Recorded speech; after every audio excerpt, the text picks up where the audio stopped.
পাঁচ ওয়াক্ত সালাতের কথা যদি আল্লাহ পাক ওহীতে জানিয়ে দিত তাহলে তাও কোরআনের ভিতরে আসতো, এবং একবার কাজা গেলে তার 80 বা দোজখ হবে এ কথাটাও কোরআনে আসতো। আজকে আগস্টের 23 তারিখ 2026 সাল। এই মুহূর্তে আমি আছি চুয়াডাঙ্গা জেলার আলমডাঙ্গা উপজেলার বেনগাছি ইউনিয়ন কাশীপুর গড়চাপলার মাঠের ভিতরে। একটা কথা বলতে চাচ্ছিলাম, বর্তমানে এক শ্রেণীর মানুষ আছে এই মহিলা দিয়ে পুরুষ দিয়ে পাঁচ ওয়াক্ত নামাজের বর্ণনা গুলো এমন ভাবে তুলে ধরছে, মানুষ সমস্ত কাজকর্ম ফেলে দিয়ে সমস্ত কিছু বিনিময় হলো নামাজটা যেন কাজা না যায়। নামাজ একবার কাজা হলে 80 হোক বা হোক। আজকে এই যে শোনায় আমার ওয়াইফের খালাতো ভাই মারা গেছে, তার জানাজার সময় দাঁড়ালাম, ইমাম সাহেব বললো যে পাঁচ ওয়াক্ত নামাজ যে পড়বে না, হ্যাঁ, একটা ওয়াক্ত কাজা করলে 80 হোক বা দোজখ হবে।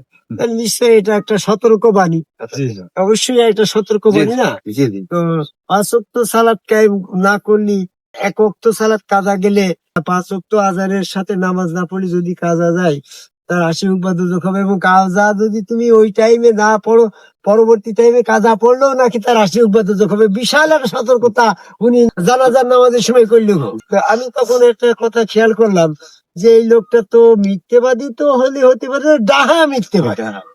ডাহা মিথ্যেবাদী কথা রাখি যে জল জানত যে মিথ্যার কোনো সীমানা নেই, কুল কিরানা নেই। পাঁচ ওয়াক্ত সালাতের কথাই কোরআনে নাই, আর এক ওয়াক্ত কাজা গেলে 80 হোক বা দোজখের কথা কি করে আসে বলো তো বাপু? তারপর যদি তুমি বলো যে এটা তুমি সতর্ক করছো মানুষ, নবী মুহাম্মদ সাল্লাল্লাহু আলাইহি ওয়াসাল্লাম ওহী ব্যতীত কাউকে কোনো বিষয় সতর্ক করে না, সূরা আম্বিয়ার 45 পড়া।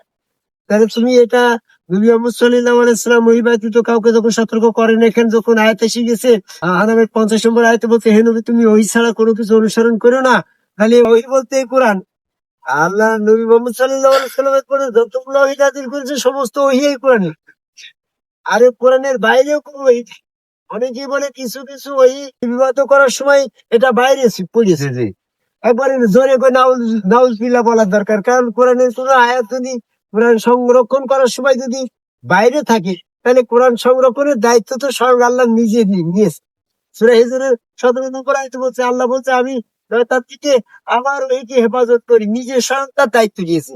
তাহলে কোরআন যখন সংকলন করে তখন যদি কোরআনের কোনো আয়াত এই বাইরে থাকে, ওইটা বাইরে থাকে, তাহলে আল্লাহ পাক তার এই হেফাজতিতে গাফিলতি হিসেবে প্রমাণ হয়। এমনটা তো হতে পারে না। কাজেই পাঁচ ওয়াক্ত সালাতের কথা যদি আল্লাহ পাক ওহীতে জানিয়ে দিত তাহলে তাও কোরআনের ভিতরে আসতো, এবং একবার কাজা গেলে তার 80 বা দোজখ হবে এ কথাটাও কোরআনে আসতো। তাহলে নবী যদি কোরআন অনুসরণ করে থাকে তাহলে নবী এই পাঁচ ওয়াক্ত সালাত আদায় করেই নাই, আর পাঁচ ওয়াক্ত সালাত আদায় করলে তোমার 80 বা দোজখ হবে এই সমস্ত কথাই বলে নাই। তাহলে ওই লোকটা নবী সম্পর্কে মিথ্যা বললো। আর আল্লাহ পাকের বিষয় আযাব দেওয়ার মালিক তো আল্লাহ। আল্লাহ এটা আযাব দেবে কি দেবে না সেটা আল্লাহর ব্যাপার। আল্লাহ সম্পর্কে মিথ্যা করলি, যে ব্যক্তি আল্লাহ রাসূল সম্পর্কে নবী সম্পর্কে মিথ্যা আরোপকারী সবচেয়ে বড় জালিম। সূরা হুদের 18 নম্বর। বর্তমানে জামাত ইসলাম, চরমুনা, ফুরফুরা, মানিকগঞ্জ, আটুরি, হিজবুত তাহরির, হেফাজত ইসলাম, কাদিয়ানী, টুপি, পাগড়ি, জুব্বা, ধারা, মোসকাটা যত সমস্ত এজিদপন্থী আদম সেজদা বিরোধী কাফের আছে, এরা সমস্ত নবী সম্পর্কে যে সমস্ত হাদিস দেয় ওটা নবীও বলে নাই, এবং আল্লাহ সম্পর্কে যে সমস্ত কথা বলে সেটা আল্লাহ বলে দেয়। এরা আল্লাহ নবী দুইজনের সম্পর্কে এরা মিথ্যা আরোপ করে, এরাই সবচেয়ে বড় জালিম। তুমি দলে থাকলে জালিমের, আর এই নেক কর্ম করলে তোমার এই সময় নামাজ হজ জাকাত কোনো কাজে আসবে না। তোমার কাজে আসবে কখন? যখন তুমি আল্লাহর দলভুক্ত হবা।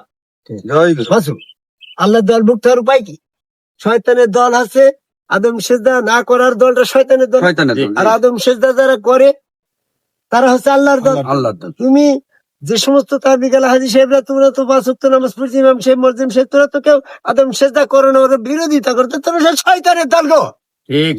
এই শয়তানের দলে থেকে তুমি যত নামাজ হজ জাকাত করছো, 5 ওয়াক্ত কেন 50 ওয়াক্ত 1000 ওয়াক্ত করলো, এটা তোমার কোনো কাজ আসবে না, সম্পূর্ণ কর্মফল বিনষ্ট হবে। তোমাদের সালাত কোনো কাজ আসবে না। এরা দিন সম্পর্কে মিথ্যা আরোপকারী, আল্লাহ নবী সম্পর্কে মিথ্যা আরোপকারী, আল্লাহ রসুল সম্পর্কে মিথ্যা আরোপকারী। এরা 5 ওয়াক্ত সালাতের মধ্যে দিন ধর্মকে ক্লোজ করেছে। এই সালাতটা 5 বার সালাত আদায় করার কথা করে নেই। আবার রুকু টুকু করে যে সমস্ত রাকাত গুনে সালাত আদায় করবে, এটাও সালাত না। সালাতটা হচ্ছে আর রসুলের পায়ে একটা সেজদা করা, সেজদা। সূরা নিসার 102 নম্বর আয়াত। তো এরা সালাত সম্পর্কেও মিথ্যারোপকারী, দিন সম্পর্কে মিথ্যারোপকারী। এরা বলে আল্লাহর কোনো আকার নেই, অথচ আল্লাহর হাত আছে, পা আছে, চেহারা আছে। আল্লাহ পাক সৃষ্টির আদিতে ছিল, তখন তিনি আকৃতিগত অবস্থায় তো ছিল। জি, জি, জি। তাহলে আল্লাহ সম্পর্কে মিথ্যারোপকারী, দিন ধর্ম সম্পর্কে মিথ্যারোপকারীরা বলে যে এখন রসুল নাই, যে রসুল যদি না থাকে তাহলে তোমার পবিত্র হবা কিভাবে? আর রসুল যদি না থাকে তুমি মুমিনই বাবা কি করে হবা? আর রসুল না থাকলে তুমি কাফেরই বা কি করে হবা? জি, জি। তাহলে মুমিন কাফের পবিত্রতা ইত্যাদি হতে হলে রসুল লাগবে। রসুল। এই জন্য আল্লাহ রসুল ব্যবস্থা সার্বক্ষণিক করে। এরা রসুল নাই, রসুল সম্পর্কেও দিন সম্পর্কে মিথ্যা আরোপ করে। এই জন্য সূরা মাউনের ভিতরে বলছে আরাইতাল্লাযী ইউকাযযিবু বিদ্দীন, তুমি কি তাদেরকে দেখেছো যারা দিন সম্পর্কে মিথ্যা আরোপ করে? এদের সালাত কোনো কাজে আসবে না। সূরা মাউনের 6 নম্বর। এই জন্য বলি, আল্লাহর দলভুক্ত না হয়ে তুমি যত নেক আমল করো, এ সমস্ত নেক আমল মিথ্যা, নষ্ট হয়ে যাবে। এই মিথ্যা বানোয়াট শয়তানের প্রবঞ্চনার দিকে না তাকিয়ে, ওই পথে না যেয়ে, আদমকে ভাই সেজদাকারী একজন সমগ্র রাসূলের কাছে বায়াত গ্রহণ করে সেখানে সেজদা ভক্তি দিয়ে শয়তান থেকে পবিত্র হয়ে সালাত কায়েম করে ওই রূপে আল্লাহ দর্শন করে, হ্যাঁ, আল্লাহর দলভুক্ত হয়ে শয়তানের দল থেকে বেরিয়ে এসে আল্লাহর দলভুক্ত হয়ে নেক আমল করার আহ্বান করে আমার কথা শেষ করে জয় গুরু।